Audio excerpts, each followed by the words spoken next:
that we are now making more steel. Go ahead, please. So yesterday they reported for the first time in 26 years, the United States of America produced more steel than Japan. And that is entirely driven by your tariffs. Amazing. Think of it.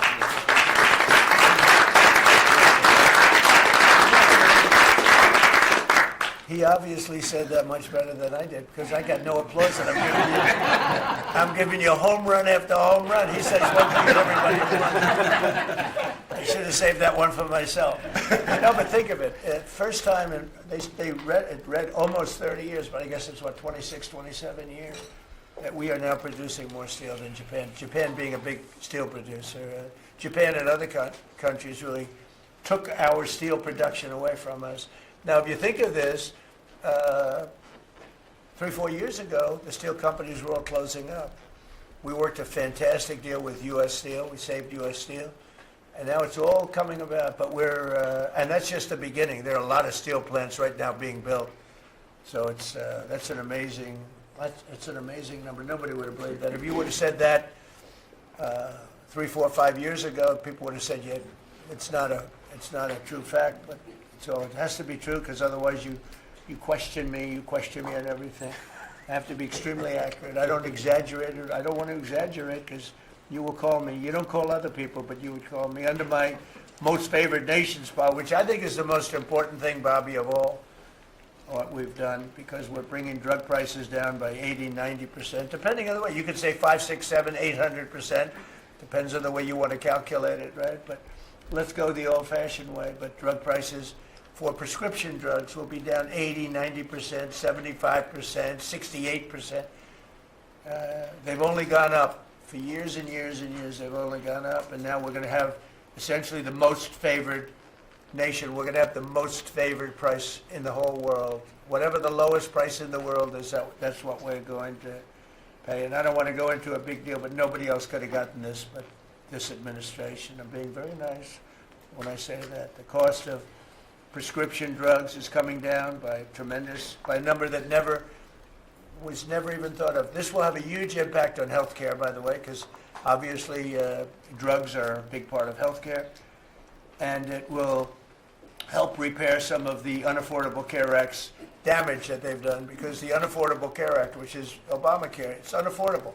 It's not affordable, and it's a disaster. And hopefully we will be paying money directly to the people instead of giving the insurance companies the money. They'll go into a healthcare savings account or whatever it is. But think of it. We pay the money, billions and billions, really trillions of dollars going to insurance companies. We want that money to go to the people. They buy their own health care.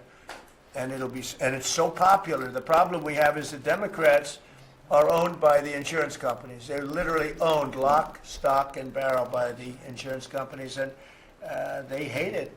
But the people love it, including all Democrats. So I think we'll perhaps be successful with it. But it was an idea I had. I read the papers, and I'm reading one of the stories about the insurance companies, how much money they're making, where they received billions and billions of dollars for this stuff from the United States of America, and their stock has gone up by 1,400%. Think of it, 1,400.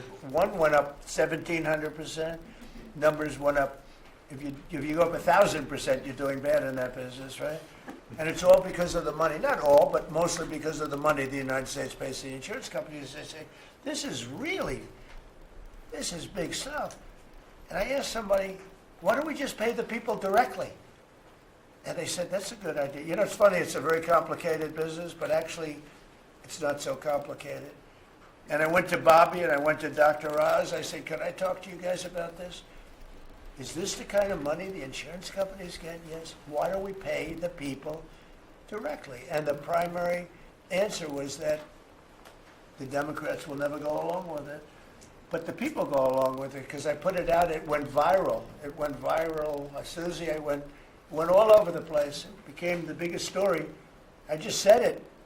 And so I think we have a great situation if we can do it. But if you think most favored nation policy for drugs will bring your drug prices down at levels. So now they're selling a pill for $10 in London and $130 in New York.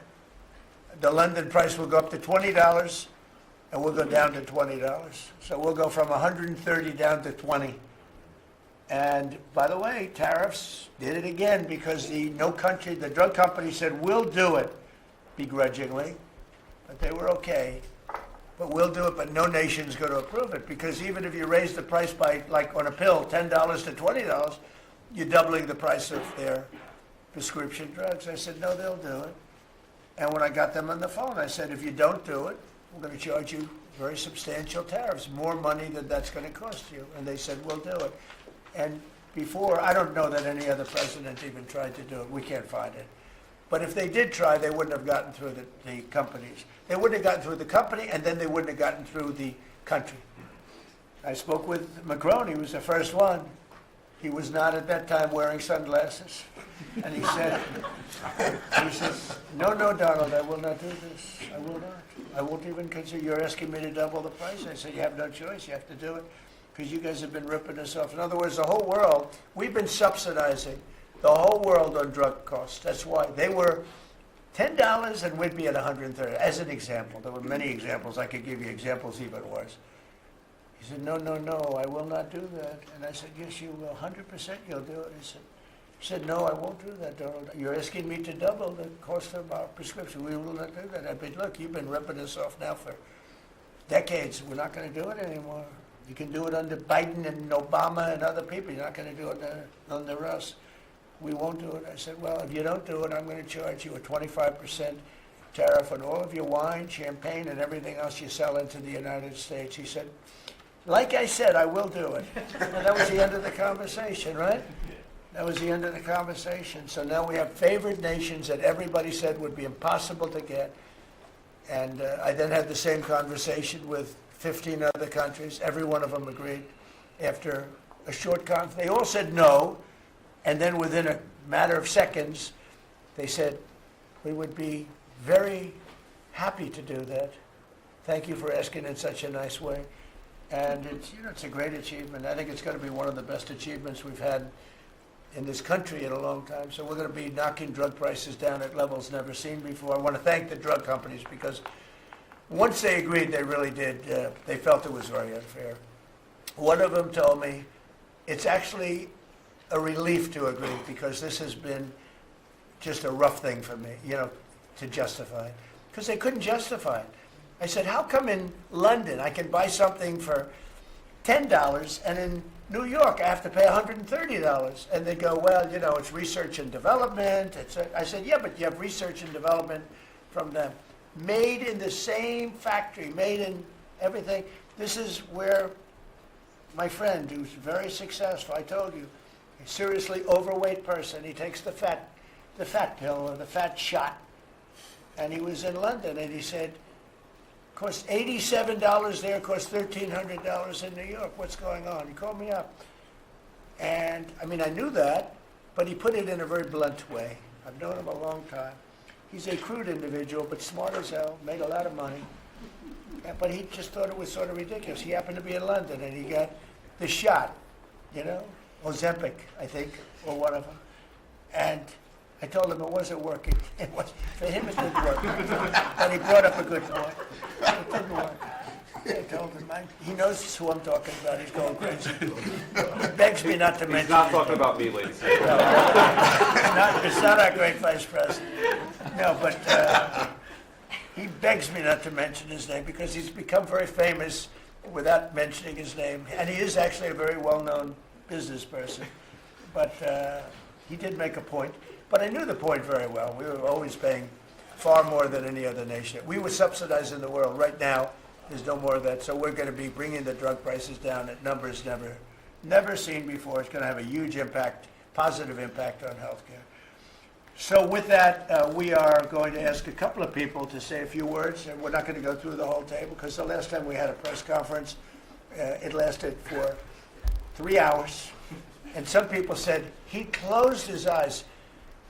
Look, it got pretty boring. In all fairness, I love these people. But there's a lot of people. It was a little bit on the boring side. But I didn't sleep. I just closed them because I wanted to get the hell out of here. some of them, I didn't sleep, by the way, I don't sleep much, let me tell you. But you know, it's funny, some of them got me in a blink, you know, when you go like, you know, and they took me as at the closed segment of my cycle. And he said he's sleeping. And besides that, Marco, between these two guys, if I was sleeping, they'd be waking me up very fast. They'd be knocking me, come on, you gotta wake up, boss. But no, we've had great meetings. Look, we're the most transparent presidency by far, and I love going around the room, but we're gonna pick a few people. I think I would like to ask Steve if he could just give us a brief description of how well we're doing in the Middle East, because we have peace in the Middle East now. There's a couple of little minor flames that we put out very easily. And very importantly, we got our last hostage back, which is incredible. Unfortunately, this was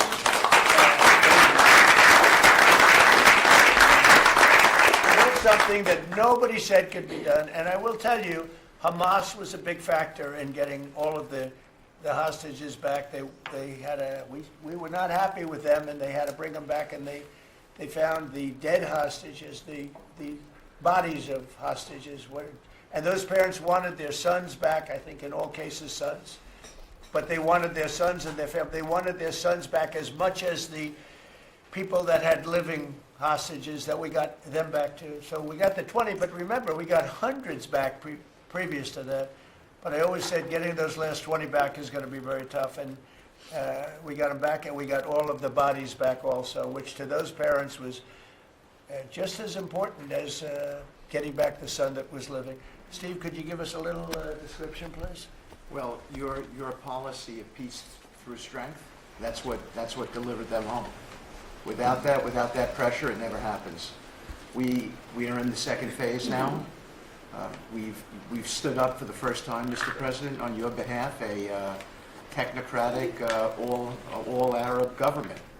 We've got the terrorists out of there, and they're going to demilitarize. They will, because they have no choice. So we expect that. Pardon me? And now we want to get Hamas no guns, right? Right. They're going to give it up. They're going to give up the There's a good chance we're gonna AK-47s. get that. A lot of people said they'll never disarm.